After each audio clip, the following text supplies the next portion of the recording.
Bonjour à tous, aujourd'hui je suis au CrossFight avec Yuri Benajari qui vient de remporter un super titre puisqu'il est champion du monde MMA de l'IMMAF qui s'est disputé à Las Vegas lors de l'UFC 189. Alors bonjour à toi Yuri.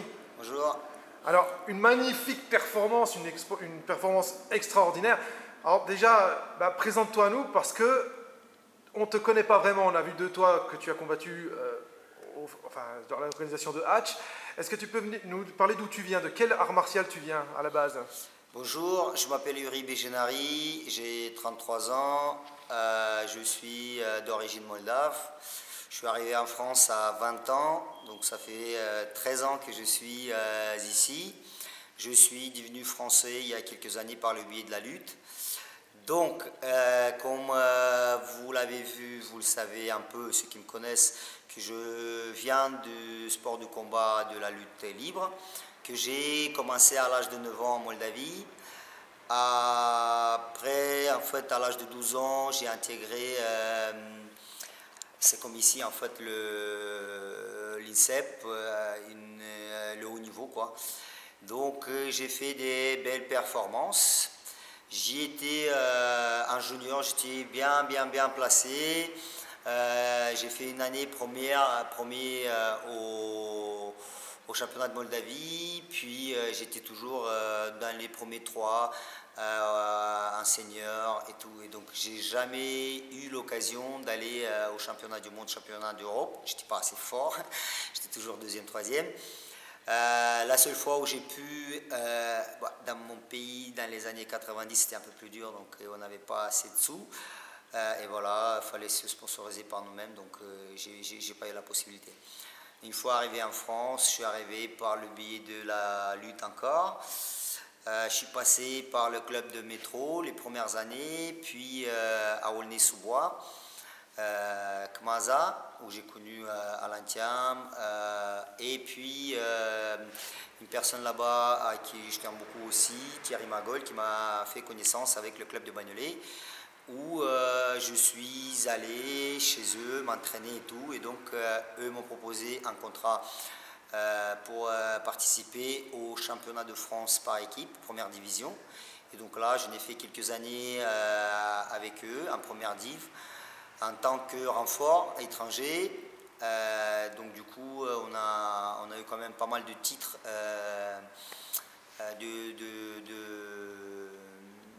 en première division en lutte. Et voilà, après j'ai connu Fernand Lopez qui lui pratiquait le MMA encore, il était sportif, donc on s'est connu dans la salle de lutte. Après on a commencé à travailler ensemble au comité d'Île-de-France de lutte, où je travaille encore. Et avec lui, j'ai découvert le MMA, donc j'allais m'entraîner avec lui, à droite, à gauche. Je fréquentais pas tout le temps, en fait, j'étais assez souvent, par-ci, par-là, donc plus en lutte qu'en MMA, mais j'ai toujours aimé ça.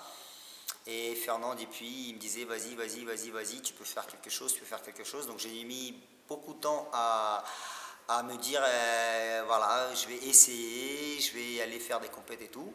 Et donc quand il a ouvert la salle de le CrossFight, on est parti pour la compète par équipe, Supreme League, où j'ai été sur la liste du Mon Club en 60 kilos, et donc j'ai fait 2 combats, un j'ai gagné par KO et deuxième j'ai gagné décision unanime.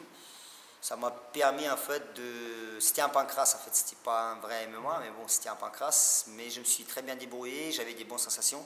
Et là, je me suis dit, écoute, tente ta chance et allez-y en avant. Donc derrière, j'ai suivi les pas par pas, avec mon équipe, avec mon entraîneur, et voilà. Alors maintenant, sur l'aventure de cette sélection en équipe de France et puis l'aventure à ce tournoi de Las Vegas. Raconte-nous comment ça s'est passé pour toi, comment ça s'est passé les sélections, comment tu as vécu cette ambiance au sein de l'équipe de France. Raconte-nous tout ça. En fait, déjà, j'ai tenté ma chance l'année dernière, ouais. En 2014. C'est pareil, Fernand, après la Supreme League, quelques jours après la finale, en fait, non, après le premier tour, il me dit, est-ce que tu veux t'inscrire, participer à la sélection? Donc Donc j'ai dit oui, je ne savais pas vraiment ce que ça va être et tout. Il fallait être au poids, donc il fallait descendre à 59 kg, donc ça ne m'a pas posé de soucis. Je me suis qualifié l'année dernière avec CF MMA et je suis allé là-bas. J'ai eu premier combat, je domine bien. Là on voit sur la vidéo et tout, donc je travaille bien, un pied-point, liaison lutte, grand impact au sol et tout, donc ouais, j'ai fait un beau combat. Et par erreur, en fait, je me cogne avec ma tête contre la tête de mon adversaire et je m'ouvre l'arcade. Donc l'arcade, elle était bien ouverte et le médecin à la pause du premier round arrête le combat. Donc je ne comprenais pas ce qui m'arrivait. Le coach non plus, donc on a essayé de manifester et tout, donc l'arbitre il a suivi les ordres du médecin, donc tout le monde, toute la salle était choquée, moi en premier, donc après bon voilà, j'ai perdu au premier tour, donc mon aventure l'année dernière s'est arrêtée là-bas. J'ai eu du mal vraiment à encaisser tout ça, j'ai mis du temps. Je me suis relevé et au mois de septembre j'ai recommencé en fait une vraie préparation qui a duré jusqu'au championnat du monde avec mon équipe au CrossFight. J'ai donné les moyens. On a eu les mois de novembre, on a eu les sélections encore avec CFMMA. Donc j'ai été choisi. On était deux partenaires en fait. Il fallait avoir un numéro 1, un numéro 2. Pendant tous les stages, on a fait 4 ou 5 stages avec CFMMA et au dernier stage, au dernier regroupement au mois de mai, ils ont choisi l'équipe qui va partir. Donc on est parti à 8. Moi, juste après le stage, le lendemain, je suis allé aux États-Unis, Sacramento, Team Alpha Male, chez Orija Faber, Chad Mendes, TJ Dillashaw. Je suis allé dans leur équipe m'entraîner et ça merci aussi à mon sponsor Sied qui m'a soutenu, qui m'a aidé, à Greg qui a écrit tout pour moi. Donc du coup j'ai passé presque 3 semaines là-bas, je me suis bien entraîné, j'ai eu un bon échange avec eux et donc je suis rentré. C'était le 12 juin, je suis rentré et le 13-14, on avait un stage de préparation mentale assez hard avec CFMMA. Et puis voilà, début juillet, on est parti à l'aventure. Donc c'était un parcours assez long, beaucoup de sacrifices, beaucoup de travail, beaucoup de travail. Et une fois arrivé là-bas, on nous a placés aux hôtels, à l'hôtel et tout. Donc vendredi on y est arrivé, samedi on était à Las Vegas, dimanche soir la pesée. Donc c'était déjà le premier combat le dimanche soir. Il fallait avoir 1% par rapport à ton poids de corps, donc je devais être à 57-200. J'ai fait le poids, je me sentais bien, j'étais tranquille. Et j'espérais en fait, et le dimanche soir c'était le tirage au sort. Donc je reçois un message de mes entraîneurs qui étaient au tirage au sort, comme quoi je suis dans la poule la plus dure, on va dire. Et je tire au premier tour le champion du monde l'année dernière, l'américain, qui est pas mal. Ouais, c'était un beau combat qu'on a fait. Donc du coup, le premier combat, je pensais en fait qu'on va combattre le lundi. Ah bah non, lundi c'est pas possible. Makaté, elle a commencé en fait que mercredi. Il fallait garder le poids jusqu'à mercredi, faire attention à soi, il fallait se préparer. Et donc du coup mercredi vers midi et demi, premier combat, en 3 rounds, je gagne par décision unanime. Voilà, les 2 premières minutes, on voit sur les vidéos que voilà, je prends les repères. Je me suis quand même fait un peu toucher, mais je reviens bien. Et donc j'ai fait un très bon combat, ça m'a mis en confiance. J'ai stressé un peu par rapport à ce qui est arrivé l'année dernière, donc je ne voulais pas ressentir la même chose. Donc je suis parti avec un petit poids, mais j'étais confiant. J'étais vraiment très bien préparé et très confiant pour me dire que je peux perdre en fait. Je ne croyais pas en ça et heureusement. Donc le lendemain, j'ai eu le deuxième combat. J'ai tiré le Néo-Zélandais qui était pas mal, qui allait chercher beaucoup, bon, un peu foufou au départ, avec des poings, des pieds pendant une petite minute. Après, il a essayé d'aller me chercher les jambes, de me coller, donc c'était un peu son point fort. Et donc là, donc on a échangé pas mal. J'ai bien géré mon combat. Et au deuxième round, environ la moitié du round, en fait, je le finis en grand pound, amené au sol, grand pound, et donc c'était un TKO. Puis vendredi matin, en fait, jeudi soir, on est parti un peu manger, recharger les batteries, en sachant que la pesée pour la finale, c'était le vendredi soir, à 20h. Et donc, on a bien mangé, je suis venu me reposer et tout, dormir, et à 6h du matin, j'entends toquer à la porte, et je vois mon entraîneur. Belle surprise, il a une tête comme ça, il s'est couché tard et il s'est levé tôt. Et Shadow, il me dit, bon Yuri, j'ai une mauvaise nouvelle. Je dis, ah, une mauvaise nouvelle. Je dis, qu'est-ce qui se passe? Il me dit, bah, la pesée, en fait, elle a été avancée de 8h du soir à 8h du matin. Donc là, c'était une belle surprise. En termes de poids, j'étais pas au poids. Il fallait que je sois à 59 kg, donc c'était chaud. Et on n'avait que 2 heures. Donc j'ai réveillé un de mes collègues, Nicolas Haute. Je lui dis, vas-y, tu vas avec moi, je vais aller dehors courir. Donc je me suis bien habillé, je suis parti courir. Il m'a suivi, mes coachs m'ont suivi. Donc j'étais bien entouré, j'ai eu une bonne motivation. Donc j'ai perdu mon poids comme il fallait. Pour eux, c'était mission impossible. Et j'étais tellement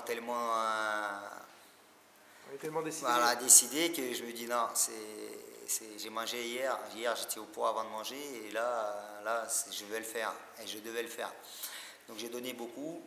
À 7h30, je suis parti à la pesée avec un petit café dans la main.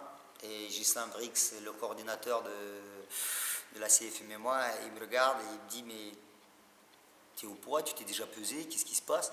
Je dis non, je suis au poids, mais je vais me peser. Il était étonné, donc du coup voilà, ça s'est bien passé, ça m'a bien motivé, je me suis pesé, donc c'était tranquille, j'avais 24 heures pour récupérer.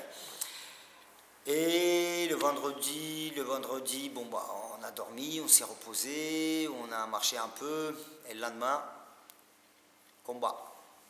Les combats, on est parti à 7h du matin, 7h30 dans un bus. Ils nous ont ramenés au lieu à Fan Expo UFC où il y avait une grande cage et les combats, en fait la finale c'était là-bas, au milieu de Fan Expo UFC. Ça c'était c'était magnifique, un moment magnifique.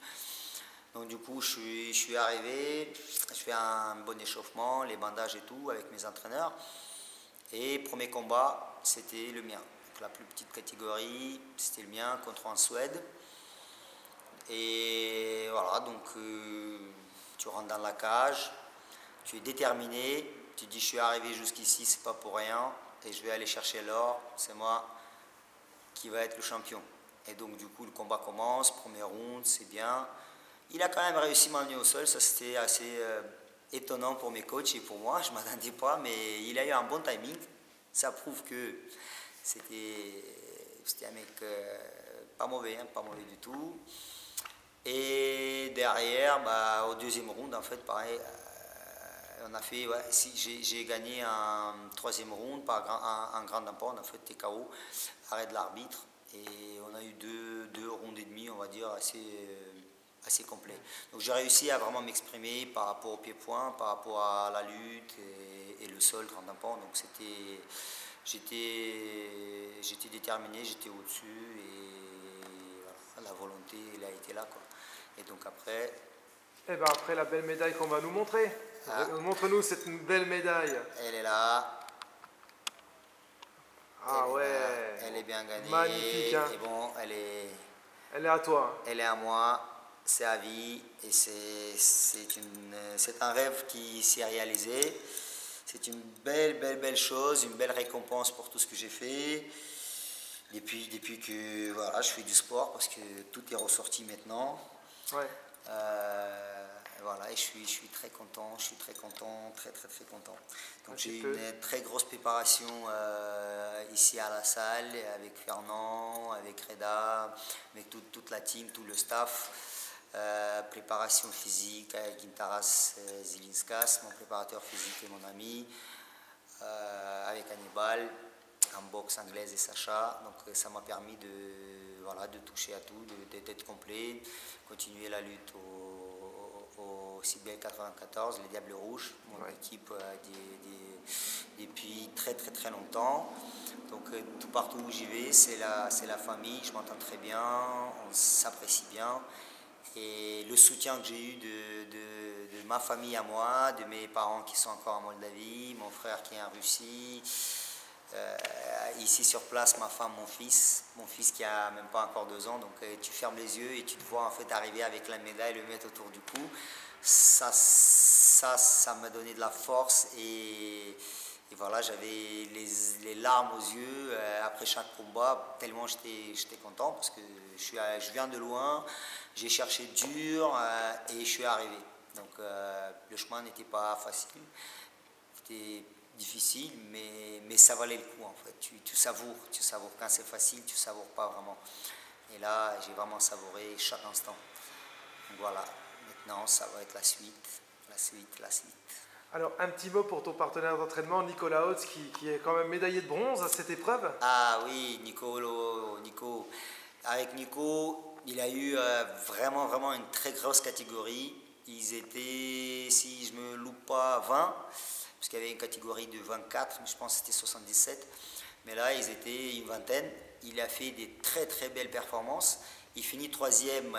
Il perd de très peu face au Irlandais qui fait premier et qui était là-bas à Las Vegas depuis plus de 2 mois, qui était le sparring partenaire de McGregor, parce qu'on le voit dans la vidéo que McGregor a fait pour son combat, qui tournait ensemble. Donc je pense que ce petit, il a été vraiment marqué par Nicolas, parce que Nico, il était à ça de le soumettre.